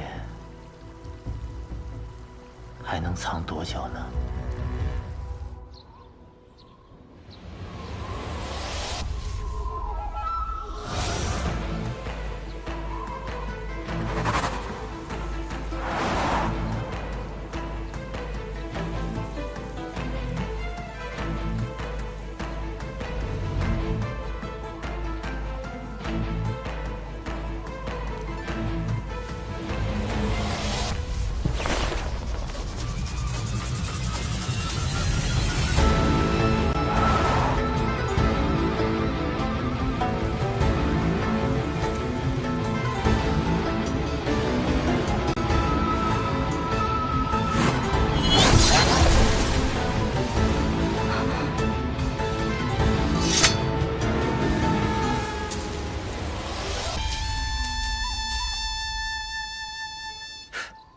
怎么样，还行吗？可是小公子，这稻草人没变化呀？怎么可能？能连一点变化都没有呢？不应该呀！我明明用了很大力气啊！这什么破剑呀，还仙风品，连个稻草人都砍不动。不拔了。啊，小公子，这次可不能再出去了。上次世子爷就已经起疑心了，这次我再把你放出去，咱们是一伙的，这事儿就露馅了。行，那我不走，你让我爷爷过来救我。可是侯爷早上已经来过了呀。我爷爷来过了。嗯，他还在外面看了一会儿，说了句不错，就往军营去了。就连我爷爷都被收买了，好，气死我！哎，瑞儿，那你说，我从这个院子里出去最好的办法是什么？把瑞儿打晕，强行出去，或是练成拔剑术。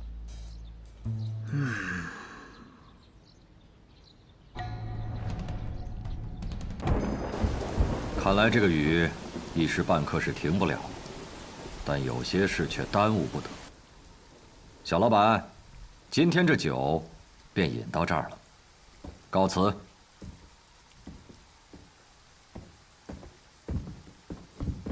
学长，发什么呆呢？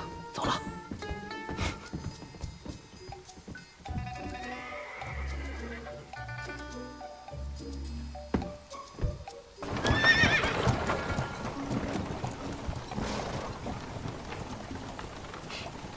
这里面啊，还有一个人，我闻出来了。闻？女人香，女人。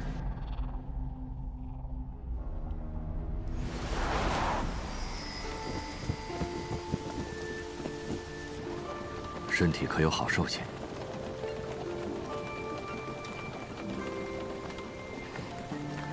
兄长，不碍事的。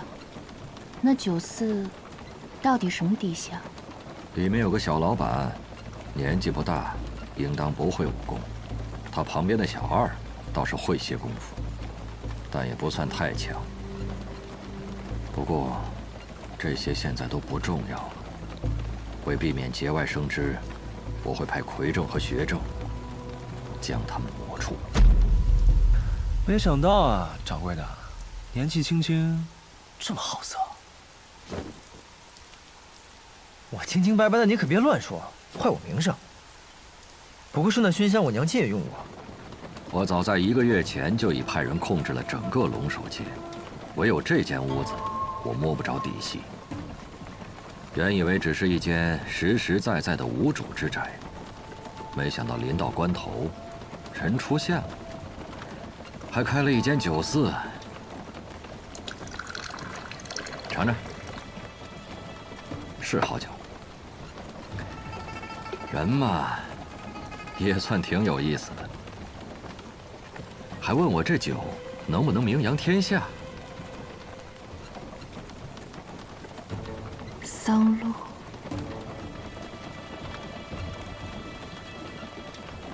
柴桑远路，好名字。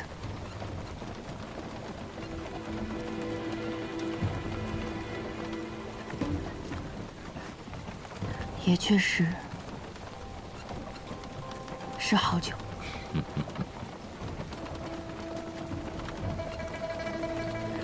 只可惜，这名扬天下，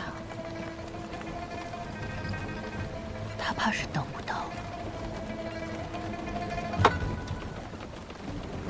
西南道近日有一件大事，而且是个大喜事。按照我的计划，以我这一手酿酒术，可以先成为柴桑城的第一酿酒师，顺理成章的受邀为西南道第一大喜事备酒。到时候前来观礼的各路英豪都可以喝到我酿的酒。如此一来，等等，什么大喜事啊？你不知道？当然是西南道侄女儿的顾家和老二燕家联姻的大喜事啊！白同学，别没大没小的，叫掌柜的。其实从一开始，我就觉得这条街道有些古怪。我只不过是贪图你的美酒，便留了下来。可现在有些后悔了，我应该早早就走才是。你什么意思呀？我们意外卷入了顾燕两家的斗争之中。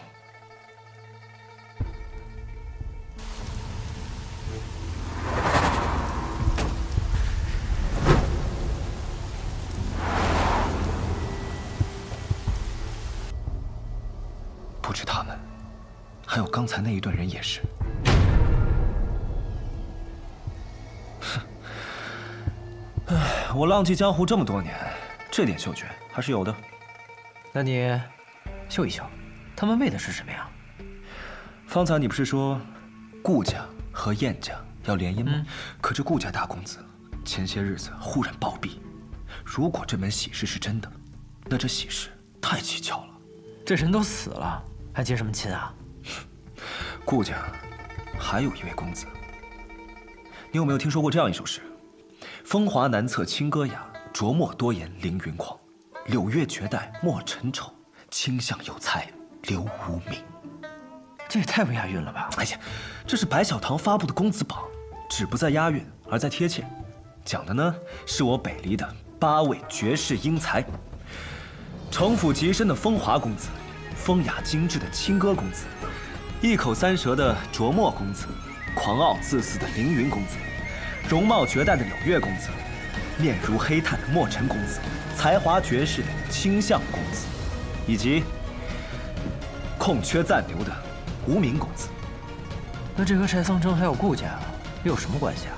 这凌云公子啊，姓顾，所以说顾家的这场联姻，新郎官就是凌云公子顾剑门。凌云公子，这听着便是奇妙啊！走，走哪儿啊？去顾府，邀顾剑门来喝酒啊！凌云之气一飞冲天，听着便会是个了不得的大人物。等他喝了我的酒，去外面吹一吹，我名扬天下，指日可待。好，可别走。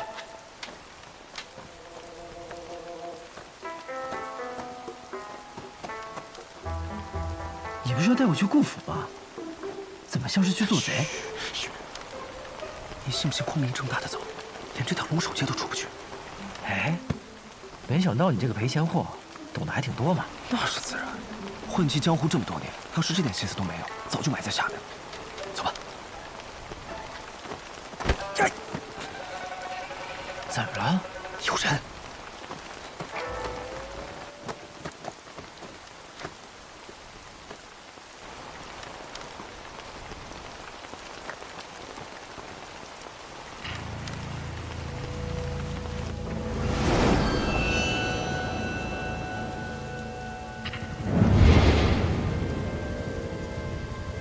司空长风，快看，这天怎么突然黑了？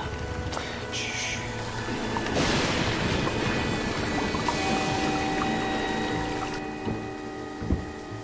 公子，这天色……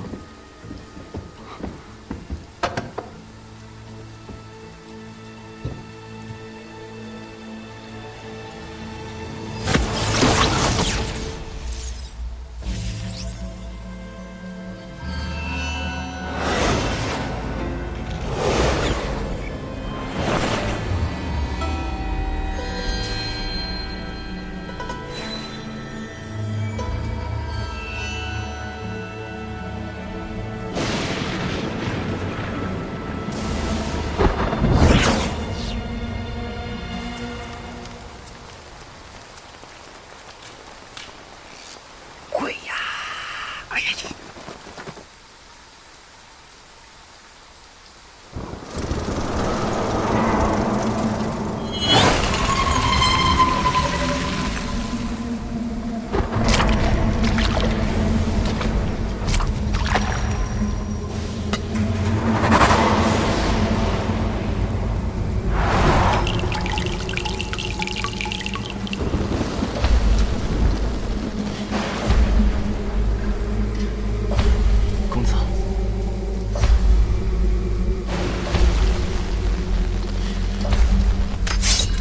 站住！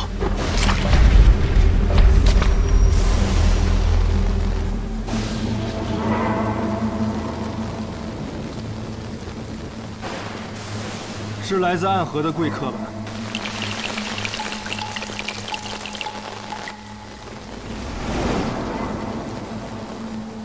苏黎，不可造次。贵客临门，要一起喝一杯吗？多谢公子，但还是不必了。贵客是信不过我顾剑门吗？如果北离还有一个值得我们暗河相信的人的话，那便一定是公子了。谁人不知，这暗河是江湖上人人闻风丧胆的存在。只要有暗河出现的地方，必定会充满杀戮与死亡。像你们这样的刺客恶鬼，也需要朋友吗？公子言重了，就算是刺客，也需要朋友啊。就像我们暗河选中了公子，是认为公子有些事儿可以帮到我们，而我们也可以帮公子做一些事情，一些很重要的事情。所以暗河口中的朋友，就是这般利益关系。